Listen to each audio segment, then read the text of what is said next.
The following program, The Lightning Strike, is sponsored by Mohammed Fahim, and to the extent applicable, their guests. The views and opinions expressed therein do not necessarily reflect those of NewsWeb Radio Company or its management. Get ready to be jolted out of the ordinary and into a world where conversations are charged with intensity and facts. The Lightning Strike Talk Radio with your host, Mohammed Fahim, broadcasting live from the heart of the city on Chicago's Progressive Talk Radio, WCPT 820 AM. Welcome to a radio show that charges through the airwaves with an electricity like no other. Here's your host, Mohammed Fahim. Good morning, Chicago, and good morning to the entire world listening to us on the heartlandsignal.com, on the website of Facebook also, WCPT. So you can go to facebook.com/WCPT820. See who we are, what we are doing over here. With me in the studios today, John Arena is back. Well, hey, how you doing, guys? And Marie Newman is calling in. Marie, good morning. Good morning. And we will be missing Ken today. Ken is on assignment, and hopefully he should be able to call in if he can get to a signal over there. So, folks, again, 1 hour full of talk about what's happening in the country, what's happening in the world, what is happening with us over here. So we wanted to talk about the Michigan anti-EV movement today, the uncommitted movement, Israel ramping up again, a regional war happening now in the Middle East, American foreign relations, the Senate races, how that is going to impact climate change, and let us start off with also what is happening in Chicago with the school board. John, your take. Well, it turns out that the mayor in Chicago has a lot of control over the school board. He does? Yeah, I didn't know that. Historically, Okay. Every mayor before Daley, and from Daley, actually, he did most of the work to kind of, solidify control over all of the sister agencies, including Chicago Public Schools. And, as recently as Mayor Emanuel, while I was in office, who chose to and directed the school board to close 50 schools. So it turns out that if you have a progressive mayor, he is not supposed to have that power. I don't know where that's written, but it turns out, according to Cranes and the Chicago Tribune board and everybody who wants to criticize, that a mayor, who has had that power but is not conservative, doesn't get that power. So we're having this problem where we have a budget deficit, and there were some agreements about what pension money was going to be paid by CPS that, goes back to Lori Lightfoot. So he is operating on, like happens in government, where previous administration makes agreements and you have to honor them or work to change them through the official channels. He's doing that, and there's disagreement on how to close this almost $1 billion budget gap. Okay, folks. So if that's the underlying story. If you want to join the conversation, feel free to call in. The number to call in, 773-763-9278. That is how you can join the conversation. You can also text us at this number. So, Marie, what's on your mind? So John had his rant about the Chicago School Board. Well, just one thing to add. Okay. Go vote, because there are people running for school board now, which we worked for the last 20 years to get an elected school board, where we'll have a broader school board that has input from a broader range of people, including parents. And I think there's going to be, about 13 members to the school board now? There'll be 10 elected now and 10 appointed. So it's going from a board of 7 to a board of 20. Okay. And then, in the next cycle, in 4 years, there'll be a fully elected school board. So it's a kind of a ramping up of the elected. Okay, folks, so instead of, crying about it, instead of complaining about it, get involved with the system, guys. This is what I have been saying for the past 1 year that we have been on the air over here at WCPT. And research your candidates, because there's a lot of folks from charter schools and big money. The Uline family is putting a ton of money into this race. This is a real race where, again, we talk about electorate being educated across the board. These are very important seats. Don't take them for granted, and do your homework. Yeah, and so it's not just the top of the ticket. So, Murray, Welcome back, and I hope that you are doing good. We hope to see you at 2 o'clock in Plainfield today.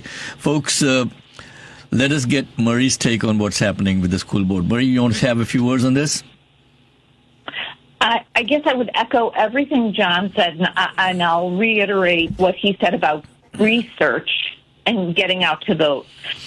I'll tell you, over the last 25 years, what we have seen, and the reason we have Project 2025, the reason we have these extreme candidates on the far right, is because they started out on school boards of every sort. It is a written playbook by the far right.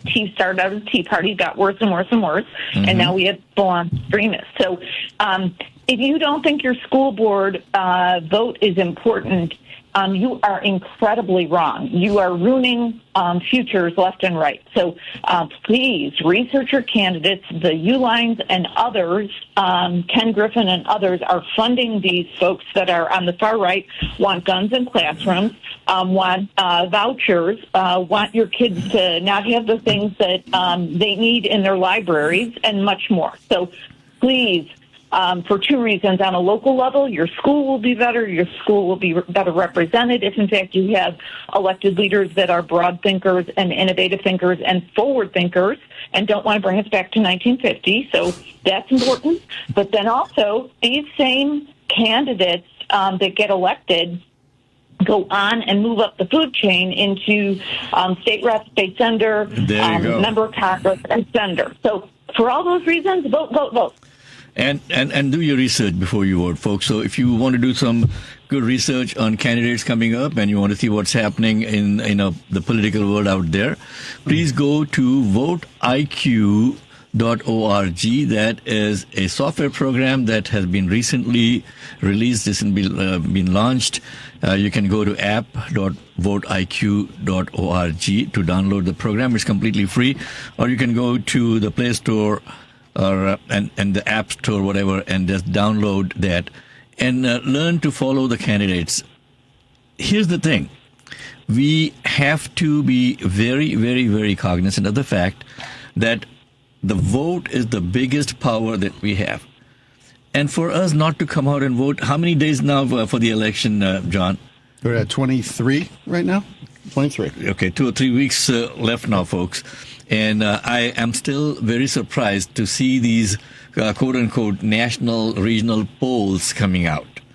That it is neck to neck now. Yeah, that's not changed. And the national polls, really, I just can't, yes, they're averages. You've got to look at the swing states.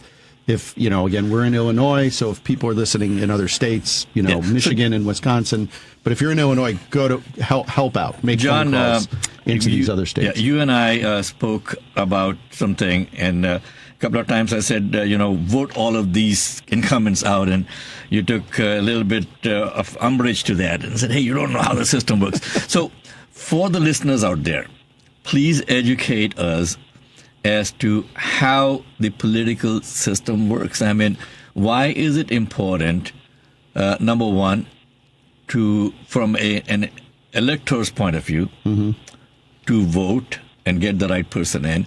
And once you get elected, what are the challenges? And Marie, I want you also to chime in on this. What are the challenges that you as an elected official have to face?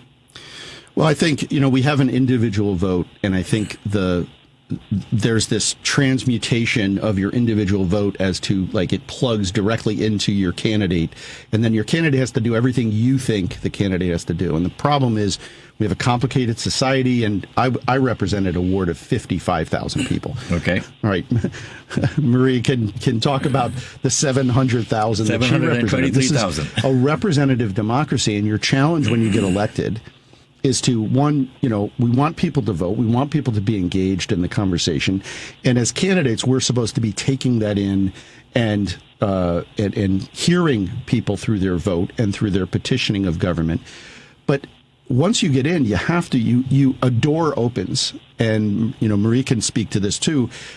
The things you think about how government works when you're outside looking in versus being in a room with 50 people, in this case of the city council, having to get to 26 and negotiating with people who have a wide range of reasons why they're there. Some of them are lazy and just want to take the paycheck and enjoy the power. Some of them are earnest and want to work, but just disagree with you on policy. You have to find that common ground. And compromise is a bad, a dirty word these days, but it's the only way a representative society can function. And the reason why I took, as you say, umbrage with that throw the bums out rhetoric is it's incredibly populist, and it is on the left and on the right. I heard it on the far left.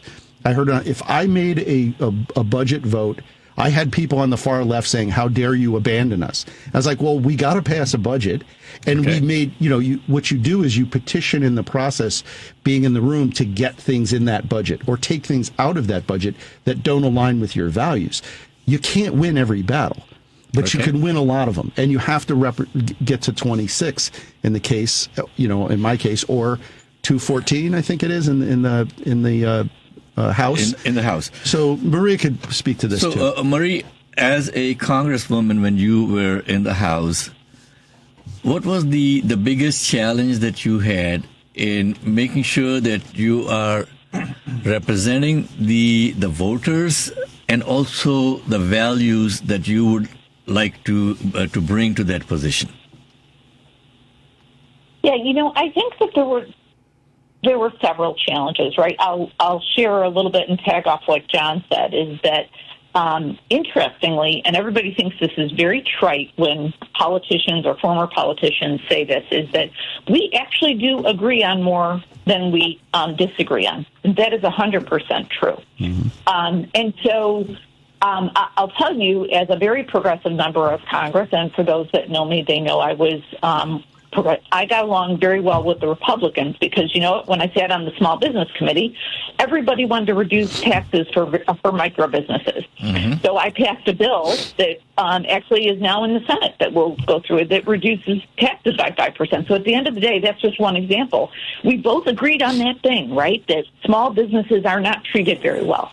So let's, as a team, I'm sure John did this too, is that find out where we can agree and move that forward and work on the other stuff, because so oftentimes we bring through bills that don't work the first time, they don't work the second time, they don't work the third time, but the fourth time they work, and guess what? We get to a better place because of it. So that's point number one, is that it just takes a lot of patience to deal with all of I had 434 colleagues, right, in the House, and then another 100 in the Senate that you were constantly in persuasion mode with. So the time and energy it takes to do that is a frustration. Of course it is. I would be lying if I didn't find a frustration with that. But that's it. Marie, one of the thoughts that I had, and this is something that I had suggested in the past also, the term of Congress, I have no idea why it is only 2 years.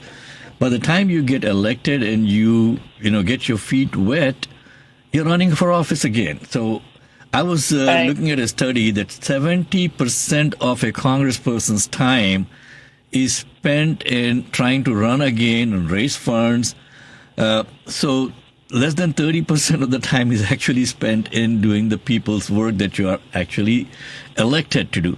So why do we have this 2-year term? Why not 4 years for Congress? Yeah, it's really funny, right? But the founders' theory was that we would bring into the House of Representatives every 2 years new thinking. So everything from blacksmiths to town mayors to farmers to small business people would be brought into the House, be there for 2 years, share a bunch of information, and then cycle out again. So it would be this constant wave of new thought. Now, as we have evolved as a nation, the problem is exactly what you pointed to, right? Is that then you spend all your time running and fundraising, and honestly, that's why legislators sometimes don't come back, because they don't fundraise. I mean, I didn't have time to fundraise, so I didn't, right? And I didn't. Yeah. I wasn't always in campaign. I was legislating. So at the end of the day, I do think that term of 2 years needs to be looked at for either a 3 or a 4 year term,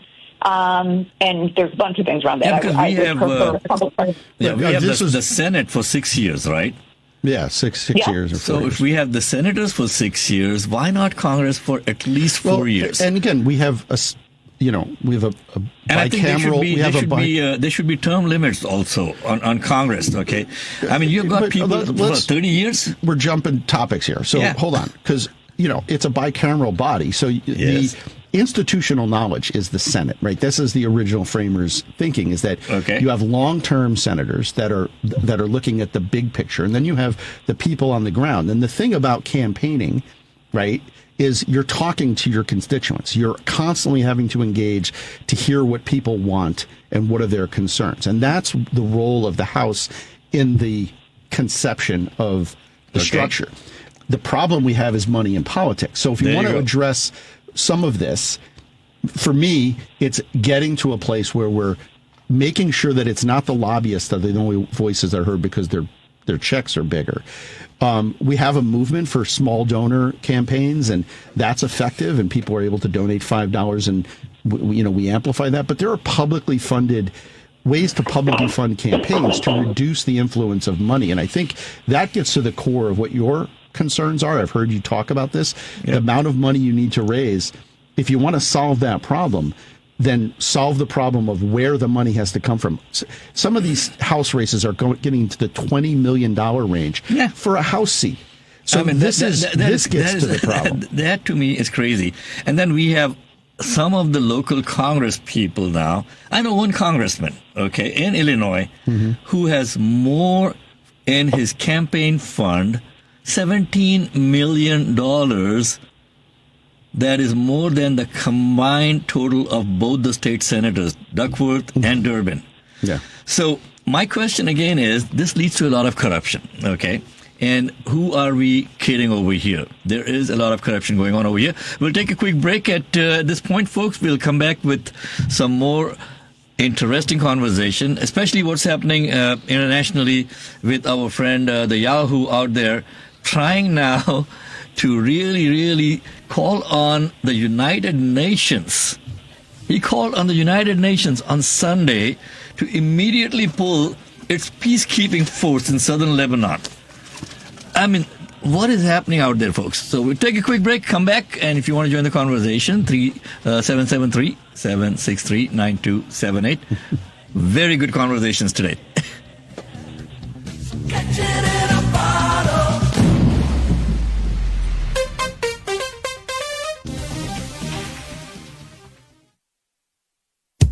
Hey, looking for a way to connect with your community and make a difference? Join us for the Plainfield Community Day on Sunday, October 13th from 2 to 4 p.m. at Settlers Park in Plainfield. This special event, brought to you by Aman USA Inc., is a chance for our community to come together to honor the memory of 6-year-old Wadia Al-Fayumi and celebrate unity, compassion, and friendship. Whether you're new to the area or a longtime resident, this is your opportunity to enjoy an afternoon of connection, camaraderie, and community spirit. All are welcome. That's the Plainfield Community Day, Sunday, October 13th, 2 to 4 p.m. at Settlers Park in Plainfield. For more details, visit amaninc.org. Let's come together, build bridges, share compassion, and reject hate. Sponsored by Aman USA Inc. Visit amaninc.org. We look forward to seeing you there. Your voice matters more than ever. Are you registered to vote? If not, don't wait. Download the Vote IQ app today. Vote IQ gives you all the information you need on local and national offices, plus constant updates on the political news that affects you. It's easy, it's free, and it's your key to making informed decisions. Visit the Play Store or go online to www.app.voteiq.org. Your vote is your power. Make it count. Download the app now and ensure you make an informed decision at the polls. Welcome back to the Lightning Strike with Mohammed Fahim.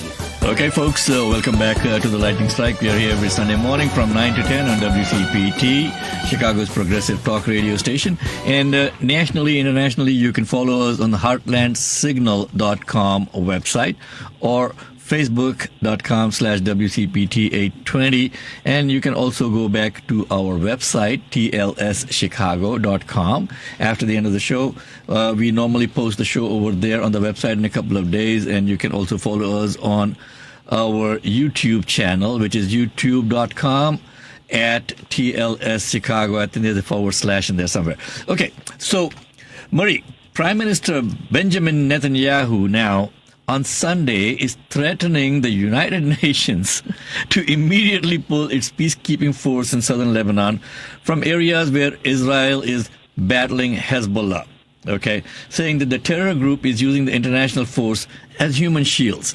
This is a question that I had brought up, folks, some time back, that let us assume that Israel is going in and bombing to shreds every place in the Middle East. Is that how you would want a neighbor to live with you? If you buy a house, John, and your neighbor is just, slashing your tires and beating up on your kids, how would you feel about that neighbor? And how would your kids and your grandkids feel about that neighbor? So in urging that members of the United Nations Interim Force in Lebanon, or UNIFIL, be moved out of harm's way, okay? Move out of harm's way. We're going to go and we're going do to carpet harm. bomb this area, yeah. Okay? So Netanyahu is saying that previous similar pleas by Israel had been refused despite a rising number of injuries to the UNIFIL troops. I mean, these guys are because just... he cares. He really does care about other human beings. Yeah. So do you think... Do you think that the United Nations force is using are being used as human shields by Hezbollah? No. I don't believe anything Netanyahu says. I think he has been saying this. I mean, he basically has a 3-message, that everybody's Hamas, and if you're not Hamas, you're being used as a human shield, and we want you to move over here to keep you safe. And then he bombs the place where he told you to move. And then he says, oh, that's not good, you should move back here. And then he bombs them there because watch and repeat. So, I mean, to your analogy of my neighbor, the extension of that would be he also gets to tell the police not to respond to my calls about him slashing my tires. Yep. So he's the one that's committing the atrocities. And then putting on this veil of piety, saying, oh, I just want to keep people safe. Well, And why are we taking this? And by the way, folks, Israel has joined a very elite list now. This is called as the list of shame by the UN for abuses against children in war. Now, just think about it, okay? Children, women. The UN chief has also listed the Palestinians, also armed groups, and Russia and the Sudanese forces. But for the first time, the United Nations Secretary General added the Israeli armed forces to the list of shame, quote unquote, of warring parties committing grave violations against children in armed conflict. Although long overdue now, this United Nations Secretary General Antonio Guterres action is fully justified. And I would like to get your comments on that. And if you want to join the conversation again, 773-763-9278. Meanwhile, we have our Republican congressman. I mean, look at this joker again. Republican Senator, Tom Cotton. And Tom. Okay. Tom Cotton from Arkansas is now suspecting. Look at this. The language that is being used, that he's suspecting, okay? He has no proof. And I'm sure people are saying. Okay. He is suspecting that more than $1 billion of humanitarian aid intended for the Gazan civilians fell into the Hamas's hands. I don't know where he's getting his information from. And now he's calling for the federal government to suspend the aid until it can rectify the problem. While Netanyahu's dropping bombs. While Netanyahu is dropping this 2000. I think the undercurrent of that is he wants to rectify the problem, not having to give aid to anybody, so that because they won't be there anymore. Nobody's going to be there anymore. Once they eradicate the problem, which is Palestinians in his mind. Yeah, what kind of world are we living in, folks? What kind of world are we living in now? Cotton wrote a letter to the U.S. Agency for International Development, USAID, Administrator Samantha Power on Wednesday now, asking her to please consider, cutting off the humanitarian aid because of the possibility it is being diverted to Hamas. I mean, folks, look at the language being used now. Could you please consider? And I'm sure he cares about the children. Like this is the cruelty of their positions based on I suspect. Yeah. I am in all of the time that the rise of Trump and this kind of misinformation campaign, it's provable that they're liars. Yeah. Well, I suspect, so we need to make sure nobody gets anything. Like that's the most ridiculous thing I've ever heard. I suspect that Trump has lost his marbles. So I would like to request the election commission to make sure that Trump is not. I suspect that he's a convicted criminal and should be barred from running for president. I know he's a convicted criminal. Okay, Murray, do you suspect that Trump is a convicted criminal, or do you think that he is a suspected criminal? Right. I mean, let's be clear. So the analogy with Tom Cotton is that he suspects. And when a responsible legislator says they suspect something, they have to have evidence. There's no evidence. Similarly, when a responsible world leader like we would like Netanyahu to be says something like they suspect, they have to show evidence. So the lack of evidence, we have our answer in every case. And by the way, let's be fair and equitable to all leaders. Responsibility is our number one job as leaders, right? Is that you have to make sure that you are fair to everyone. And so the fact that leaders like Cotton and Netanyahu and Trump, and they're all in the same bucket, refuse to use fact-based evidence and want to, and this is incredibly important because this is the thing that they have in common, they want the minority in power to be the majority always, which means you can never move forward with a democracy. So what Netanyahu, Cotton, and Trump have in common is the fact they want to have full control and be authoritarian. So when authoritarians want to drive down that path, and we've seen it every single time, we've seen it in World War I, Stalin, Hitler, there's a long list. They start with there are no facts, and facts don't matter, and we move forward with how we feel so we can control everybody. And anybody that doesn't look and feel like us is out. So it's all ridiculous. Hasn't that standard of responsible and provable comments just simply been abandoned? I mean, we've seen this, I feel, ergo, it must be true. Yep. Kind of rhetoric taking over everything. I mean, Trump says, some outlandish thing, and everybody's like, well, I guess, that must be the way it is. Even the reporters, are like, these things can be, Springfield, Illinois, or Ohio could have been investigated. And yet we hear this rhetoric of, well, we're just not sure if it's happening, even though we know it's not happening. And they've admitted that they made it up. Yep. And so the problem is, people are going to lie to get power. Again, we go back to this responsibility of the voter and the citizen to reject that. And John, I feel like that's not there anymore. Yeah, John, the obvious lie isn't the other thing that people have such a short memory. Folks, today from 2 to 4 in Plainfield, we are going to honor the memory of Wadia Al-Fayumi, the young child that was brutally murdered by this 70-year-old crazy old man who was his landlord.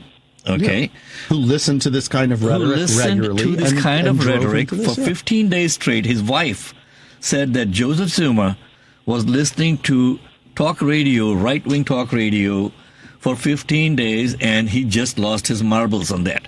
Now, I put up an event on Facebook the other day for what we are going to be doing this afternoon, and immediately one person put a remark on there saying, "Oh, why did you say that the guy was motivated by right-wing, media and politicians, you should not have said that. I'm like, because a witness who was in the room, Yeah. who lived with him for those 15 days, his wife said that, testified folks. to I that did not effect. make it up. So That's the difference. The difference is, I think that's what happened. You didn't. It's because it's reiterating a first-hand account, not people are saying or I suspect without any evidence. And That's here's the thing with these, these people have lost the ability to think. They're just going by what they heard yesterday on the right-wing Fox News kind of people. So, folks, please do your research. Greg, you have been on hold for quite some time, my friend. Thank you so much for holding in, and thank you for calling in. Greg wants to talk about the Harris waltz and Ukraine. Greg, good morning. Go ahead. Can you turn your radio off behind you there? Yeah, Greg, hang on 1 second, man. You're not coming clear. So you may want to tune down your radio and just listen on the phone when you're calling. Otherwise, we are not getting a clean signal from you. You want to try again? Are you able to hear me now? Yeah, that's better. Much better.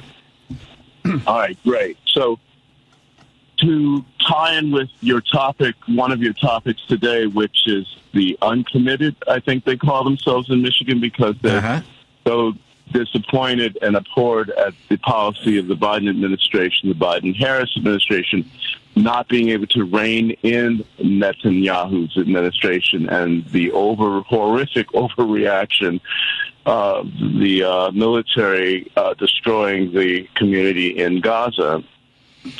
Well, Greg, it's not just it's just not Gaza anymore. I mean, this crazy a regional war person is creating a regional war and pulling America into it.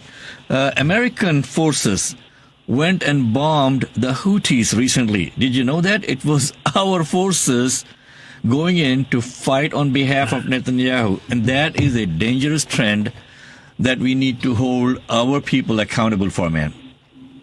And I wanted to bring up the war in Ukraine, which could escalate into a nuclear war and is even more dangerous. And just like all the House of Representatives voted for the war in Iraq, except Barbara Lee, the narrative that Russia is the big old enemy from World War II, trying the Cold War, trying to regain its empire is not the actual truth of what's happening. It's NATO expansion, and a NATO intelligence officer I spoke to said that Ukrainians started shelling.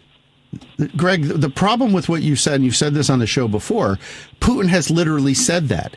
He has literally said that he wants to reestablish the Soviet Union empire. He wants to advance those borders. And his actions prove that that's what he's wanting to do. And the only player involved in this that has nuclear weapons is Russia and Putin.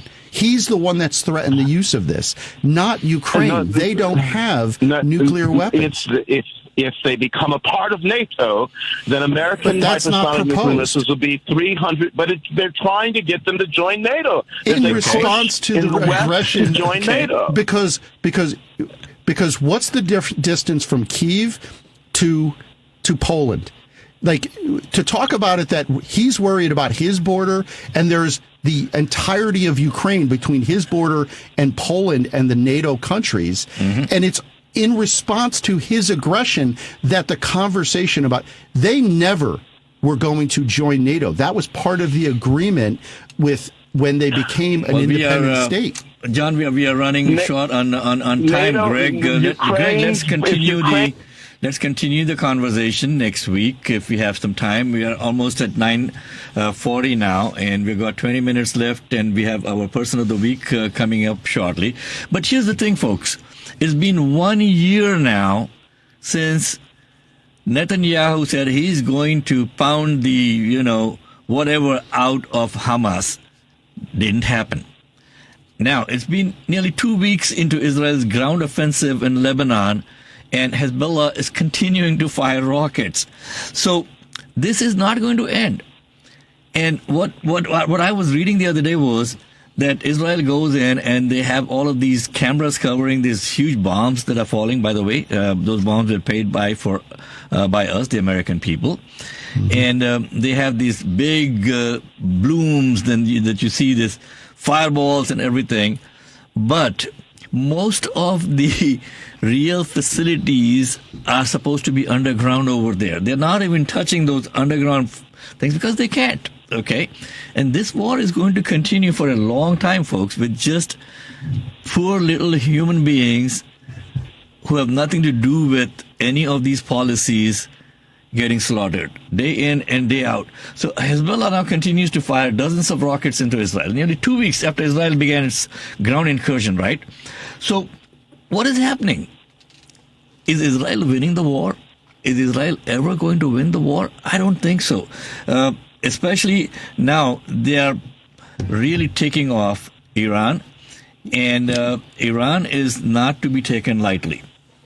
Yeah. I can tell you this: they're not going to be taken lightly. They have the nukes, folks. I mean, let's just face the facts. They have a nuke, and if you make them mad enough, they're going to use it. America is trying its very best now to have this diplomat saying, "Hey, please don't do this. Please don't do this," and Iran says, "Okay, you come after us. We're going to bomb all the facilities, all the oil-producing facilities in the entire Middle East." Where are we going to go with this? Yes, Marie. Yeah, at this point, I think that our best strategy, because diplomacy, and I do believe there's been some good intentions with diplomacy. I do. I do too. But it has been highly ineffective.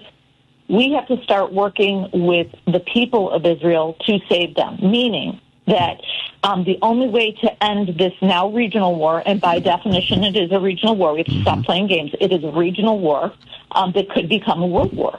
And so what we have to do is work with the people of Israel to save Palestine and create a sovereignty for a self-determined sovereignty for both Palestine and Israel. So until Netanyahu gets ousted, this will continue. I just guarantee it. He is trying to avoid what Trump is. He's trying to avoid jail time. So we have to start working with the people of Israel to end this war. Well, Yom Kippur has started, folks, and these are the high holy days, Yom Kippur and Rosh Hashanah for the Jewish population out there, the Jewish New Year. Hopefully, people will really, really take a serious look and hold their representatives accountable in Israel. I mean, I really feel for these people also, and the Israelis have been drawn into this against their will. Because the Zionists are driving the bus over there, and they are not going to listen to anybody. And remember, John, we had this conversation. I think, you're not in the studio. I had to do it with Ken. That if you see a mad person behind the wheel of a car, how do you stop him? I mean, he's running over everybody on all the pedestrians on the sidewalks. He's bashing into other cars. How do you stop a mad person from doing that? The best thing you do is you cut off his fuel supply. You don't allow him to refuel at the next gas station with your money. Yeah. Why don't we do this? What is stopping America from not refueling this person? Well, I mean, I think this is the challenge. It's like where is American public sentiment? And the Biden administration is coming to its end. It has a policy. I think that Harris has a difficult task to navigate messaging because she's in the administration currently and running to establish her own. Thing. And the John, challenge she had no power to do anything in the administration. She doesn't. She has a voice, but she does not have the authority to make declarations like, just like J.D. Vance won't, where he'd elected. Oh, speaking of J.D. Vance now. Okay. Well, wait. Well, let's finish this because I know we're running short on time, but I just think it's important. When she gets in office, she will have the ability to appoint her own, diplomats to direct the diplomatic corps in a different way. And right now, it's navigating between what is the Biden administration policy and what they are going to. They're not going to cut off the weapons. Biden is not going to. But it's Biden's decision to do it. I am hopeful that Harris gets in and has can look at things with fresh eyes and fresh authority to change the narrative and change and make statements to Netanyahu that you are not going to get these weapons if you continue to commit these atrocities. Will she do that? I guarantee you Trump is not going to do it. So the question is, the possibility exists for diplomatic process with the use of the stick and carrot. That Harris would be able to use. I hope so, because the problem is this. Okay, we have a Secretary of State who is a dual citizen. Believe it or not, he's a dual citizen. Okay, and I think he's putting more of his sympathy or whatever towards another country rather than America. So hopefully, when the Harris administration comes in, she'll have new people, and she'll have new people. She has expressed that there needs to be a ceasefire, that we need to end this. She can't say, "Here's the things I'm going to do," because she doesn't have the authority to do it. And for J.D. Vance and J.D. Vance and the Republicans to hold Kamala responsible for why didn't she do this while she was in power, that's a nonsensical argument, folks. Well, we played a clip last week of a community college student illustrating the very thing that J.D. Vance doesn't seem to understand, that were he to get elected, he would just sit in the corner and wait for somebody to say, "Hey, what's that guy doing over there?" Yep. Because we won't hear from him. So let's take a quick break. Come back on the other side of the break with our person of the week. And our person of the week is going to be a very, very interesting person. His name is Adrian. And we're going to hear more about Adrian from our segment producer, Sheila White, who would be calling in shortly also.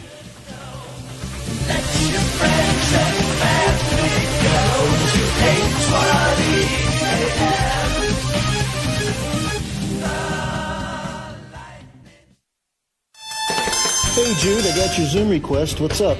Hi Ken. Well, I know that you're into politics, and after watching the news last night, I'm interested in getting more involved myself. Great. How can I help? Well, I have some ideas on the candidates, but no clue on most of the other candidates I might find on the ballot. Can you help me get information on that? Hey, better than that, I can give you a website that'll do a way better job than me. VoteIQ.org. Personally, this is the best resource for voting I've ever seen. You hit the profile button, you enter your name and address, it will automatically know what district you're in. So when you hit the Meet the Candidates link, it'll show you everyone that will be on your ballot, including their phone number, address, email, and website. There's also links for virtual events, meetings, Q&As. They have discussion groups if you want to connect with like-minded voters. It has a fantastic news link that continuously updates, and by continuously, I mean all the time. It's like, minute by minute almost, with digital, video, and live TV. And if you haven't registered to vote, there's a voting hub which will give you everything you need, including where to register, finding your polling locations, using absentee ballots, and they'll even show you what's on your ballot. There's also a spot for surveys and polls. Plus, there's a lot of other features. The best part, it's free. Do you have a pen? It's awesome. Thank you for that information. Yes. Okay, again, the website is VoteIQ.org, or you can even download the app on your smartphone from your app store. Awesome. Thanks, Ken. I appreciate it. Yeah, let me know what you think about that. I will. Take care. Bye. Hey, looking for a way to connect with your community and make a difference? Join us for the Plainfield Community Day on Sunday, October 13th from 2 to 4 p.m. at Settlers Park in Plainfield. This special event, brought to you by Aman USA Inc., is a chance for our community to come together to honor the memory of 6-year-old Wadia Alfayumi and celebrate unity, compassion, and friendship.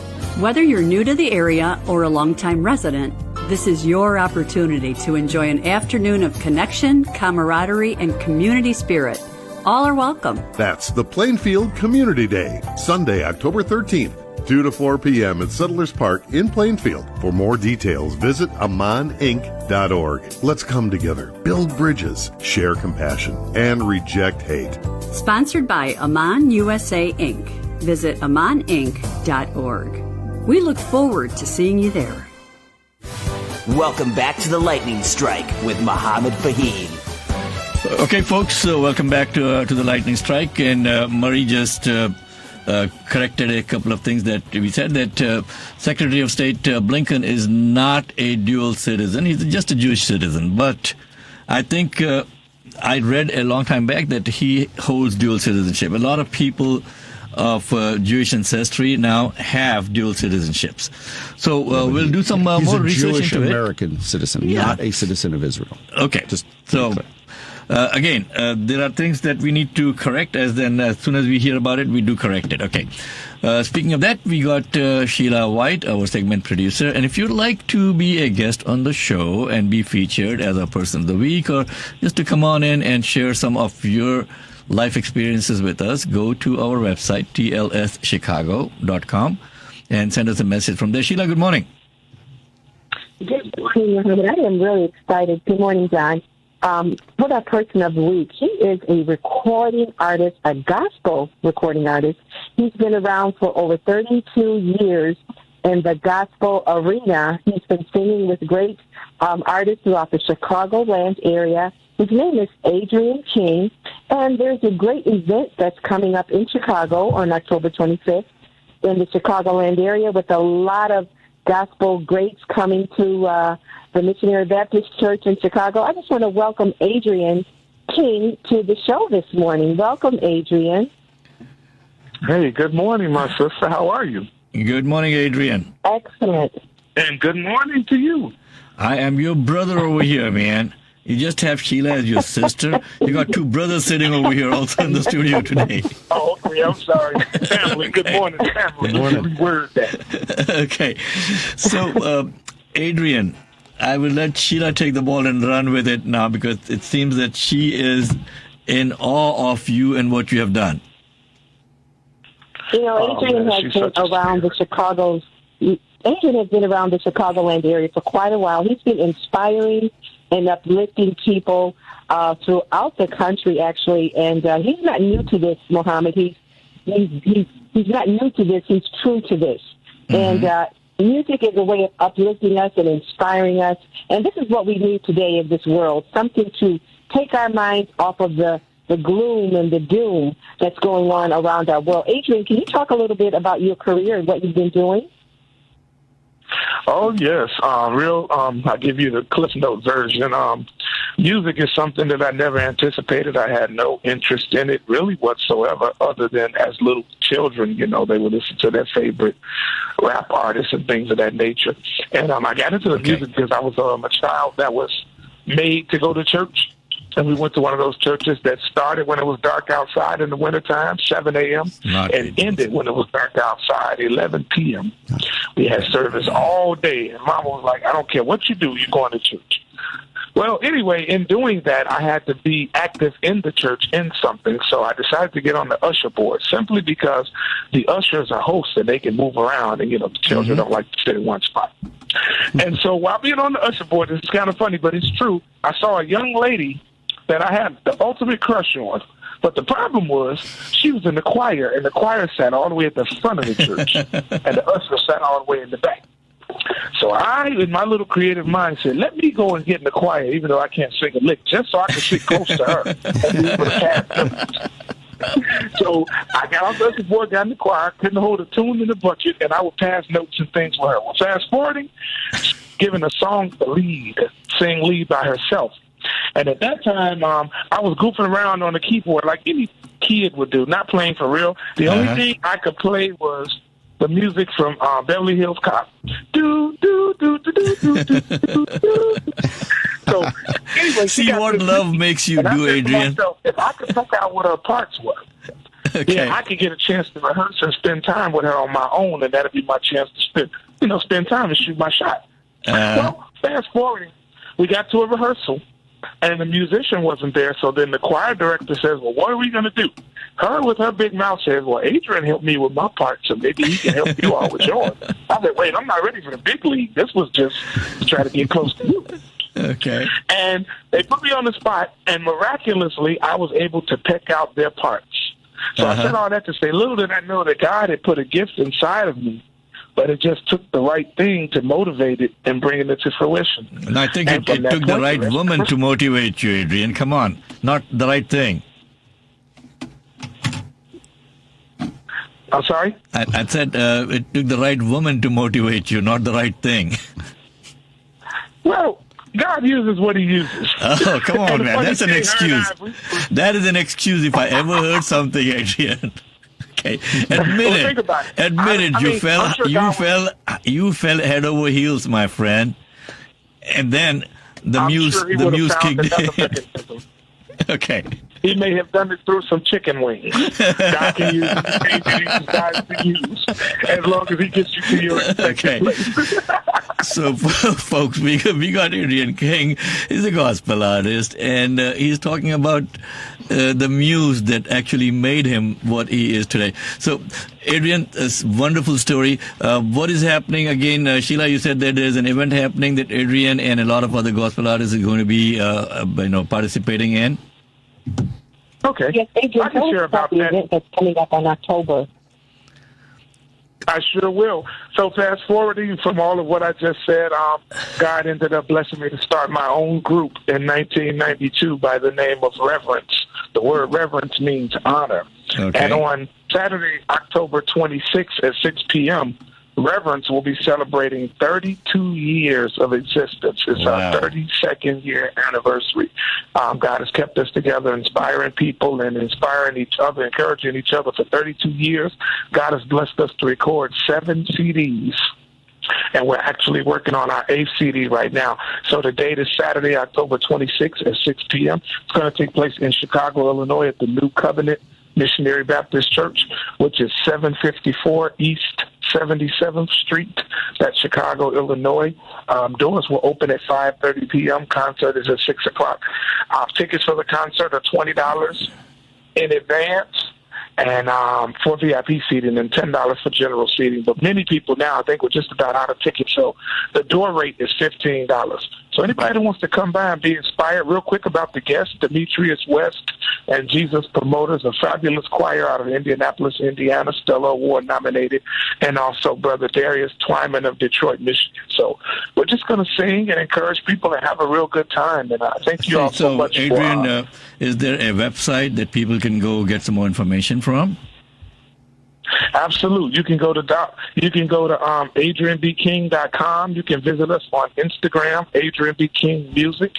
You can visit us on Facebook, Adrian B. King and Reverence. If all else fails, you can just Google Adrian B. King, and everything regarding the event and our ministry will pop up. And also, folks, we got 2 minutes to go. And if you didn't catch any of what Adrian is saying, you can always go back to Facebook.com/WCPT820.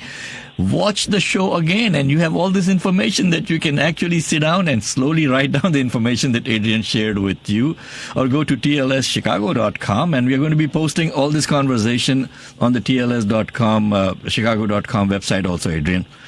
So we got 2 minutes to go, and thank you so much for joining us, folks. And again, this is the Lightning Strike. We come here every Sunday morning from 9 to 10.